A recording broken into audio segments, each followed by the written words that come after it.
روزہ رکھا ہوا ہے، نفلی روزہ رکھا ہوا ہے. کہتے میں اور پریشان ہوا، میں نے فوری طور پہ سوال کیا کہ اب تو کدھر جائے گا؟ تو کہنے لگا اب میں کہیں نہیں جاؤں گا، میرے ایک دن کا خرچہ میرے ماں باپ نے جو ڈیوٹی لگائی ہے وہ 3 دن آ رہے پورا ہو گیا ہے. اب میں باقی جو وقت بچے گا یا قرآن پاک کی تلاوت کروں گا یا محمد عربی پہ درود و سلام پڑھوں گا. میں نے کہا افطاری کر لینا. کہنے لگا مجھے مسجد بتا دو، میں جا کے اللہ اللہ کرتا ہوں، مجھے شام کو لے آنا. افطاری ہمارے ساتھ اس کی طے ہو گئی. مسجد چلا گیا، مغرب بعد لینے گیا تو کہنے لگا عشاء کے بعد آنا. اب تو میں نے پانی سے افطار کر لیا، کھانا کھانے جاؤں گا تو جماعت رہ جائے گی. کہتے ہیں عشاء کے بعد میں لایا، اس کو کھانا کھلایا. رات گہری ہو گئی تو میں نے کہا تو سو نہیں جاتا؟ کہنے لگا کوئی عرض نہیں، کبھی دور مزدوری کرنے نکل جاؤں تو رہ بھی جاتا ہوں، گھر والوں کو پتا ہے. کہتے میں نے مسافر خانہ کھولا، یوں سمجھیے ڈرائنگ روم بیٹھک میں نے کھولی، اس کو سلا دیا. میں اور میری بیوی اپنی معذور بیٹی کو روٹی دینے گئے اور ہم نے جا کے اس کو کھانا کھلایا جو ٹانگوں سے معذور تھی، اور ساتھ کہا کہ بیٹی آج بڑا پرہیزگار جوان ہمارا مہمان ہے. آج چڑھتی جوانی اور تقوی کی روشنی اس کے چہرے سے چمکتی ہے. کیا بات ہے، بڑے ہی اچھے گھرانے کا تربیت یافتہ ہے. کہتے ہیں بچی کو کھانا کھلا کے لوٹے، اپنے کمرے میں سو گئے، بیٹی اپنے کمرے میں لیٹ گئی. ترس گئے تھے کہ بیٹی قدموں پہ چلے. تہجد کا وقت ہوا تو دروازے پہ دستک ہوئی. بڑی بے چینی کے ساتھ اٹھے میاں بیوی. کون ہے؟ بیٹی کی آواز آئی ابا جی دروازہ جلدی کھولیں. کہتے ہیں کلیجے پھٹنے لگے، ذہن بکھرنے لگے. سوچے ہیں کہ وہ 2-1 منٹ ہمارے اوپر پہاڑ بننے لگے. دروازہ کھولا تو وہ بیٹی جس کے لیے ترس گئے تھے کبھی چلے گی، وہ اپنی ٹانگوں پہ کھڑی ہے. کبھی دوڑ کے ادھر جاتی، کبھی دوڑ کے ادھر آتی. بیٹیاں پریشانی کا فون کر دیں تو پھر بھی آنسو نکل آتے ہیں، اور بیٹی گھر میں خوشی آ جائے تو پھر بھی ماں باپ رو کے ہی شکر ادا کرتے ہیں. ان کے لیے روتے ہی رہتے ہیں. کہتے میں تڑپ گیا. بیوی بھی رونے لگی، بیٹے یہ کیا ہوا؟ ہم تو مایوس ہونے لگے تھے معاذ اللہ کہ اب تو ٹھیک نہیں ہوگی، کیا ہوا؟ کہنے لگے ابا جی اماں جی آپ نے بتایا نا نیک جوان آیا ہے، نیک آیا ہے. تو میں آپ چلے گئے تو میرے دل میں خیال آیا اے اللہ اگر وہ واقعی نیک ہے تو اس کے صدقے مجھے شفائی عطا فرما دے. یا ایھا الذین آمنوا اتقوا اللہ وابتغوا الیہ الوسیلہ، اے اللہ صحت ہی دے دے. کہتے ابھی میری دعا بھی پوری نہیں ہوئی کہ میرا وجود حرکت کرنے لگا، اور یہ دیکھو میں اٹھ کے کھڑا ہو گئی ہوں. کہتے ہیں ہم لوگوں نے یہ دیکھا تو بھاگے اس کے کمرے کی جانب. جب دروازے پہ ہاتھ رکھا تو دروازہ کھل گیا. آگے گئے تو پلنگ خالی تھا، ایک رکا چھوڑ گیا ہے. کہنے لگا مجھے پتا ہے میری حقیقت کھل گئی ہے، میں تو اللہ کا بندہ ہوں. اگر تمہیں مجھ سے ذرا بھی پیار ہو گیا ہے تو پھر میرے پیچھے نہ بھاگنا، اللہ کی بارگاہ میں جھک جانا، پھر گناہوں سے توبہ کر لینا. کہا وہ تربیت یافتہ جوان آیا ہے اور مجھے بدل گیا ہے. میرے بھائی ماں باپ کی ذمہ داری اولاد کو نکھارنا ہے، ان کو سنوارنا ہے. روزی روٹی کی ذمہ تو اللہ تبارک و تعالی نے لیا ہوا ہے. جو ڈیوٹی اللہ کی تھی وہ معاذ اللہ ہم نے اپنے ذمہ لے لی ہے. اولاد کو رزق حلال کی تربیت کریں، انہیں حکم دیں کہ وہ ہاتھ نہ پھیلائیں، انہیں کہیں کہ وہ محنت کر کے کھائیں، لیکن اصل تو ان کا اخلاق سنوارنا ہے. بچے ہمارے ان کی پوزیشن اتنی خراب ہو جاتی ہے، ہم لاڈ پیار میں اتنا ضدی کر لیتے ہیں. جب جس بچے کا ماں باپ کے ساتھ گزارا نہیں، بتلائیے وہ بیوی کے ساتھ گزارا کرے گا؟ جس کا ماں باپ کے ساتھ وقت نہیں گزرتا وہ بہن بھائیوں کے ساتھ گزارے گا؟ جس کا ماں باپ کے ساتھ وقت نہیں گزرتا وہ کولیگز کے ساتھ وقت گزارے گا؟ کس طرح وہ اپنے آپ کو، میرے نبی کریم سید عالم صلی اللہ علیہ وسلم نے ڈیوٹی لگائی کہ ماں باپ اپنے بچے کی تربیت کریں، انہیں اللہ سے جوڑیں. تکلیف میں وقت گزارا جناب اسماعیل نے. ایک روایت ایسی بھی ملتی ہے کہ 13 سال حضرت ابراہیم پلٹ کے گئے نہیں بیٹے کا پتہ لینے، لیکن جب بھی بیٹے نے ماں سے باپ کے بارے میں پوچھا کہ میرے والد کیوں نہیں آتے تو ماں نے ایک ہی لفظ کہا، بیٹے جناب ابراہیم اللہ کے نبی ہے اور اللہ کے حکم سے ہمیں چھوڑ گئے ہیں. ایسی تربیت، ایسی ٹریننگ بچے کے ذہن کو بدل ڈالا، اسے اللہ والا بنا لیا. اور ہمارے مفسرین نے بحث کی ہے کہ جناب اسماعیل جو اللہ کی راہ میں قربان ہونے کو تیار ہو گئے، ان کے سینے میں جو رب کریم کا اتنا پیار موجزن ہوا کہ وہ گردن کٹانے پہ تیار ہو گئے. تو فرماتے ہیں یہ تربیت جناب ہاجرہ کی تھی، یہ ٹریننگ حضرت وہ فیضان نظر تھا، یہاں کے مکتب کی کرامت تھی.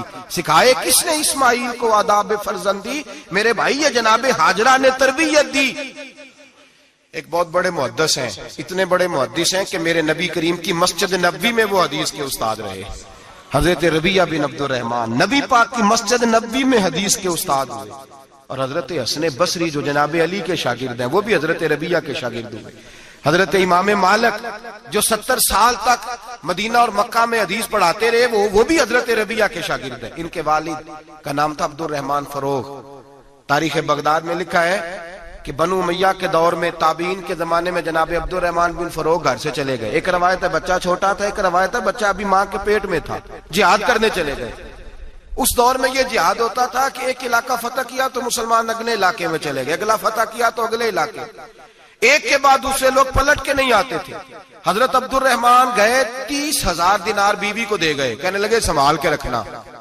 اور جہاد کرنے نکلے تو 27 سال تک گھر ہی نہیں آئے, اور 27 سال کے بعد آئے تو حضرت ربیہ محدث بن چکے ہیں, مسجد نبی میں حدیث کے استاد ہیں, بیٹا بہت بڑا شیخ بن گیا. واپس آئے, ہاتھ میں نیزہ ہے, کالی داڑھی تھی ساری سفید ہو گئی, وجود بڑا تگڑا تھا, کمزوری آ گئی. آئے, نیزہ پکڑا ہوا ہے, گھوڑے پہ بیٹھے ہیں, مدینہ منورہ میں گھر ہے, دروازے پہ دستک دی. حضرت ربیہ نے دروازہ کھولا, اندر داخل ہونے لگے تو کہنے لگے بابا تو کدھر گھستا آ رہا ہے؟ کدھر؟ اس نے کہا تو پیچھے ہٹ, تو میرے مکان پہ کب سے قبضہ کر کے بیٹھا ہے. بات تیز ہونے لگی, آواز تھوڑی بزرگوں کی بلند ہونے لگی تو اندر سے زوجہ نے سن لیا. وہ دروازے کی اوٹ سے دیکھنے لگی تو پہچان گئی, کہنے لگی ربیہ پیچھے ہٹ جا, یہ کوئی غیر نہیں ہے, تیرے والد گرامی ہے, یہ تیرے والد ہیں. اندر آئے, باپ بیٹا ملے, عصر کی نماز کا وقت ہو گیا, بڑا روئے. 27 سال کے بعد باپ لوٹا, 27 سال کے بعد بڑے روئے. نماز کا وقت ہوا تو حضرت ربیہ جلدی سے وضو کیا, مسجد نبوی شریف چلے گئے. جناب عبد الرحمن فروغ نے ابھی کھانا وانا کھانا تھا, کھانا کھانے بیٹھے تو حکم دیکھے شوہر کیا کرتا ہے. یہ نہیں پوچھا کہ 27 سال حال کیا رہا, پوچھنے لگے میں تجھے 30,000 دینار دے گیا تھا, وہ کدھر ہے؟ تو زوجہ کہنے لگی کھانا کھا لو, عصر کی نماز پڑھ کے آؤ, پھر بتاتی ہوں پیسے کہاں ہیں. آپ کی رقم بڑی اچھی جگہ پہ محفوظ ہے.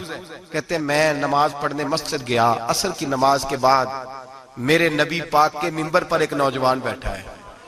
گھر میں تو ان کا انداز ٹوپی پہننے کا تھا نا, سادے عام لباس میں, مسجد نبی میں جبہ پہنا ہے, سر پہ امامہ ہے, خوبصورت لب و لہجے میں رسول اللہ کے منبر پر بیٹھ کر, نبی پاک کے منبر پر بیٹھ کر. پتہ نہیں آپ کو اس بات کی لذت نصیب ہو رہی ہے کہ نہیں, عام جگہ نہیں, نبی پاک کے حضور کے منبر پر بیٹھ کر نبی پاک کی حدیثیں سنا رہے ہیں. اتنا بڑا مقدر. کہتے ہیں حضرت امام مالک جیسے لوگ, خواجہ حسن بصری جیسے لوگ کاغذ قلم لے کے حدیثوں کی سماعت کر رہے ہیں, ان سے درس لے رہے ہیں. جناب عبد الرحمن کہتے ہیں میری نظر اٹھی, کچھ بوڑھا ہو گیا تھا, کچھ اس وقت وہ ٹوپی میں سادے لباس میں تھے, پہچان نہ پایا. ایک شخص سے پوچھا یار ہے تو جوان پر اس کے چہرے کی نورانیت میرے دل کو بھا گئی ہے تو جوان پر اس کا حدیثیں بیان کرنے کا انداز میری طبیعت کو گھائل کر گیا. یہ کون ہے جو نبی پاک کی مسجد میں بیٹھ کے حدیثیں بیان کر رہا ہے؟ تو کہتے ہیں امام مالک کہنے لگے بابا جی چپ کر جاؤ, ہمارے استاد کے بارے میں اونچے لب و لہجے میں بات نہ کرنا, دیکھتے نہیں کتنے کتنے لوگ بیٹھے ہوئے خاموشی سے. تو میں نے کہا مجھے بھی تو بتا دو نا ہے کون. تو کہنے لگے کوئی عبد الرحمن فروغ نام کے بزرگ ہیں, یہ ان کے بیٹے ہیں, ربیہ نام ہے. کہتے ہیں جب لفظ کہے تو میرے آنسو چھلک کے باہر آئے اور میں حضور کی مسجد میں گر گیا اور رونے لگا کہ یہاں اور میرے رسول پاک سید عالم صلی اللہ علیہ وسلم کے منبر پر اور میرا بیٹا. کہتے ہیں میں تڑپ کے گھر گیا اور گھر جا کے میں نے اپنی بیوی کو جب دیکھا تو میرے آنسو نکل گئے. میری بیوی سمجھ گئی کہ یہ میرے محدث بیٹے کو دیکھ آیا ہے. کہتے ہیں بیوی رو کے کہنے لگی میں نے آپ کے 30,000 دینار آپ کے بیٹے کو مصطفیٰ کریم کی حدیث کا استاد بنانے میں خرچ کر دیے. میں نے وہ 30,000 دینار خرچ کر دیے, 30,000 دینار آپ کا بیٹا میں نے.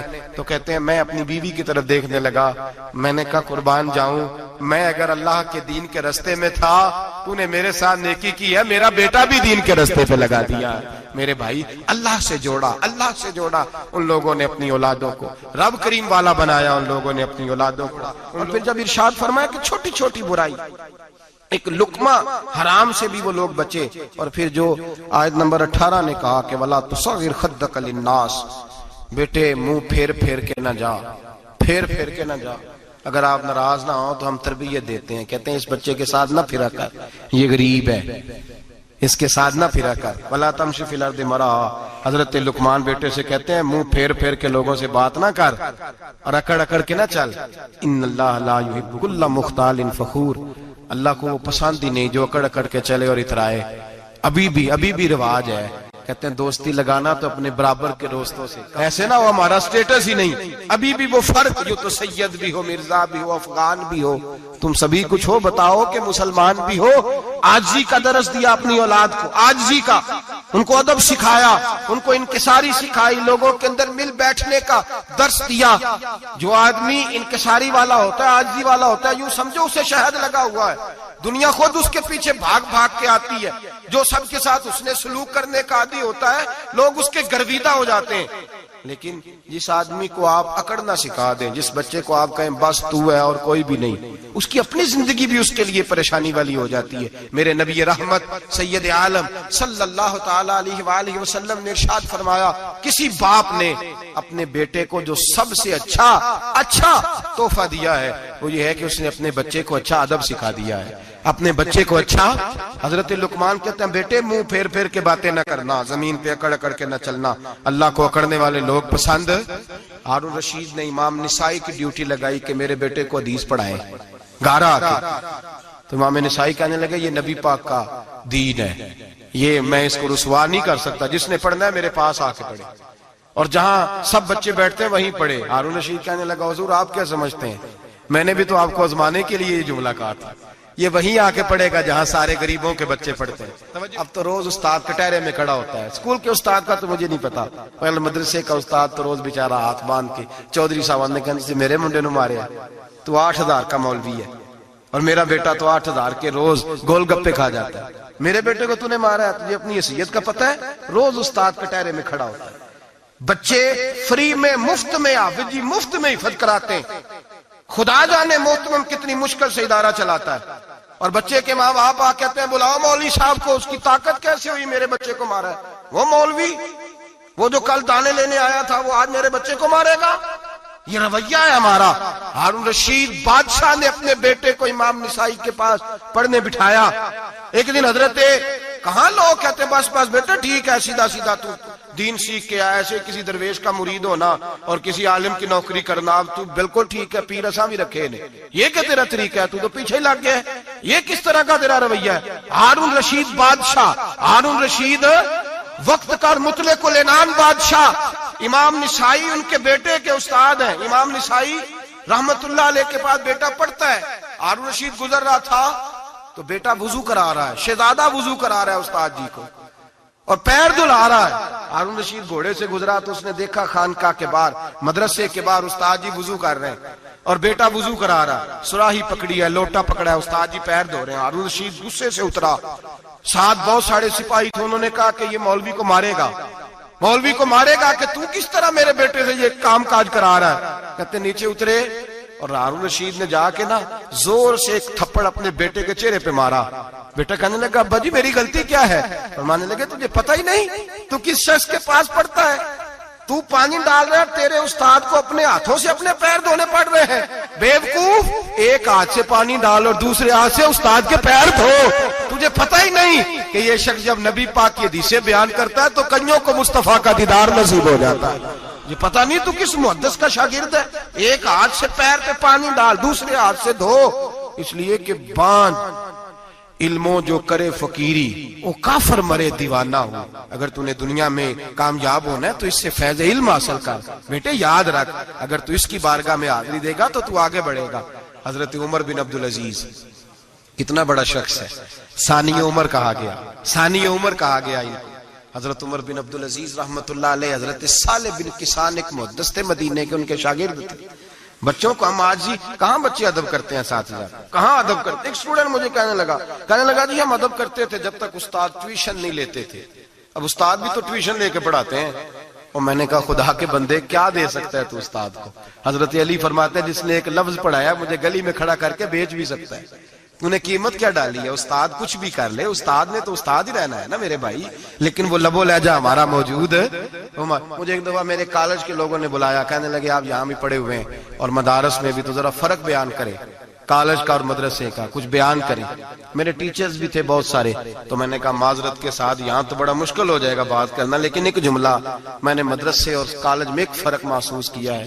ہمارا مدرسے کا طالب علم آج بھی ہمارے جوتے اٹھا کے آگے رکھتا ہے، وہ آج بھی استاد کی موٹر سائیکل کو ٹاکی مارتا ہے، آج بھی صاف کرتا ہے۔ ہمارا مدرسے کا طالب علم آج بھی استاد کو پشت نہیں کرتا، لیکن کالج کا طالب علم پوچھتا ہے اسلامی اطلاع آیا ہے، انگریزی والا آیا ہے؟ میں نے کہا اس کے تو لب و لہجے میں ادب نہیں ہے۔ اس لیے میں نے دونوں جگہ وقت گزارا تو میں سمجھا ہوں بڑے حالات خراب ہیں مدرسوں میں بھی۔ اب وہ کیفیت نہیں رہی جو بزرگوں کی تھی، لیکن پھر بھی اگر ادب ہے تو مدارس میں ابھی بھی ہے، ابھی بھی خانقاہوں میں ادب ہے، یہاں ابھی بھی خیر کی توقع موجود۔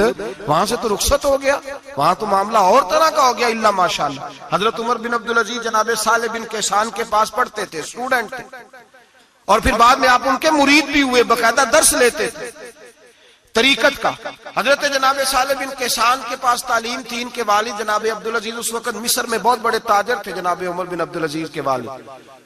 تو ان کے پاس چھوڑ گئے، کہا میرے بیٹے کی صرف ان کو دین نہ پڑھانا، اس کی روحانی تربیت بھی کرنا۔ ایک دن استاد جی نے عصر کی نماز کا سلام پھیرا تو حضرت عمر بن عبدالعزیز کھڑے ہو گئے، ایک رکعت ان کی رہتی تھی پیچھے، تو آپ نے نماز کے بعد بلایا اور بڑے میٹھے لب و لہجے میں کہا عمر کیا بات ہے تیری ایک رکعت رہ گئی؟ تو کہنے لگے استاد جی میں کنگھی کر رہا تھا، شیشے کے آگے کھڑا تھا، تو آئینہ دیکھتے دیکھتے بال سوارتے سوارتے مجھے پتہ ہی نہیں چلا، جب آیا ہوں تو لیٹ ہو گیا۔ حضرت صالح بن کیسان رحمت اللہ علیہ نے ان کے والد کو مصر میں خط لکھا، فرمایا آپ کا بیٹا میری پوری فرما برداری نہیں کرتا، کل کو مجھے نہ کہنا تربیت صحیح نہیں ہوئی۔ آج فلاں تاریخ کو اس نے ایک رکعت پوری چھوڑ دی ہے جماعت کے ساتھ، اس لیے کہ وہ کنگھی کر رہا تھا بالوں کی، پوری رکعت چھوڑ دی ہے۔ ابا جی بہت بڑے تاجر تھے، پر انہوں نے یہ نہیں کہا کہ مولوی تو پاگل ہو گیا، اس کو تو پتہ ہی نہیں کیا ہو گیا، ابھی بچہ ہو جائے گا سیانا، کوئی بات نہیں ٹھیک ہو جائے گا۔ حضرت عبدالعزیز نے وہاں سے ایک شخص بھیجا پیسے دے کے، گھوڑا دے کے، فرمایا مدینے جاؤ، اور سیدھا مدینے آیا۔ حضرت عمر بن عبدالعزیز کو گھر سے اچکا، بلایا نہیں، زبردستی پکڑا، اچک کے گھوڑے پہ بٹھایا، حجام کی دکان پہ لے گئے، فرمایا اس کی ٹینڈ کر دو، نے بال کاٹ دیے اور بال کٹوا کے سیدھے حضرت صالح بن کیسان کے پاس لے گئے، کہنے لگے حضور یہ کھاتا ہے اس کے والد کا، میں نے اس کی ٹینڈ کرا دی ہے، جس بالوں کی وجہ سے اس کی جماعت رہ گئی تھی میں نے وہ بال ہی ختم کر دیے۔ تو اس کے والد کہتے ہیں آپ ذرا ذرا سے بھی بات، ایک ذرہ برابر بھی بچے کے اندر ہم کوتاہی برداشت، ہم اسے سنوارنا چاہتے ہیں، معاشرے کو دینا چاہتے ہیں، ہم ایک خوبصورت انسان بنانا چاہتے ہیں۔ تو حضرت لقمان کہنے لگے بیٹے تو چہرہ رخسار بدل بدل کے لوگوں سے بات نہ کر، اکڑ کے نہ چل، اس لیے کہ اللہ کو اکڑنے والے پسند، تو کیا کر وقصد فی مشیک وغضض من صوتک، درمیانی چال چل، آواز کو پست رکھ۔ ہم اپنے بچوں کو میانہ روی کا درس نہیں دیتے۔ اگر کسی کے پاس بہت زیادہ پیسے ہیں تو وہ بس کہتا ہے میرا بیٹا، میں نے سارے لاڈ دیکھے ہیں، میں نے ہر خواہش پوری کی ہے، یہ تو کوئی عقل مندی کی بات نہیں۔ ضرور خواہشات پوری کریں، اگر ہیں تو کنجوسی کرنے سے منع کیا ہے نبی پاک صلی اللہ علیہ وسلم، لیکن بچے کو معتدل رکھیں، اسے دھوپ اور چھاؤں دونوں کا پتہ ہونا چاہیے۔ اگر زمانے میں کبھی کڑی دھوپ آ جائے تو اسے اندازہ ہو کہ میں نے یہاں کیسے کھڑے ہونا ہے، اس کو درمیانہ اور میانہ روی کا اسے درس دیں، اسے پتہ ہو، وہ نرم دل بھی ہو اور برائی کے مقابلے میں ڈٹ جانے کی طاقت بھی رکھتا ہو۔ بچے کو درمیانہ رستہ، میرے نبی کریم علیہ الصلوۃ والسلام نے فرمایا ما علم نقتصد، جو درمیانی چال چلتا ہے وہ کبھی تنگ نہیں ہوتا، اور خیر الامور اوسطها، سب سے بہترین رستہ وہ ہے جو درمیانہ ہوتا ہے، اس میں افراط و تفریط نہیں ہوتی۔ بچوں کو درمیانہ پن سکھائیں، ان کو ان کے لب و لہجے کے اندر ایسا مزاج پیدا کریں کہ جس کے اندر وہ اپنی دنیا کے اندر بڑے سنور کر، بڑے نکھر کر وہ ترازو لے کے نکلیں تو وہ پورے عدل کے ساتھ اپنی زندگی گزاریں۔ اور فرمایا وغضض من صوتک، آواز کو پست رکھ، چلا چلا کے نہ کبھی بچوں سے بات کریں اور نہ کبھی بچوں کی بات سنیں۔ بچوں کے لب و لہجے میں ٹھہراؤ ہونا چاہیے، ان کی آواز کا بھی ادب ہے، ان کی آواز، ان کو بولنے کا بھی ڈھب سکھائیں، ان کو بتلائیں کہ تم نے گفتگو کیسے کرنی ہے۔ اس لیے کہ ارشاد فرمایا ان انکر الاصوات لصوت الحمیر، بے شک سب سے بری آواز گدھے کی آواز ہے۔ اللہ سمجھنے کی توفیق عطا فرمائے۔ آخر دعوانا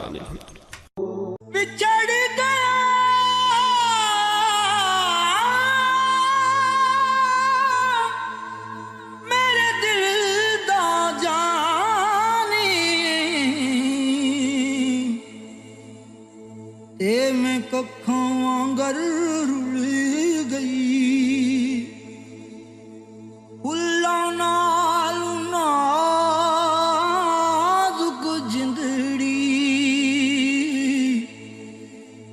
میری وچ کنڈیاں دے رل گئی۔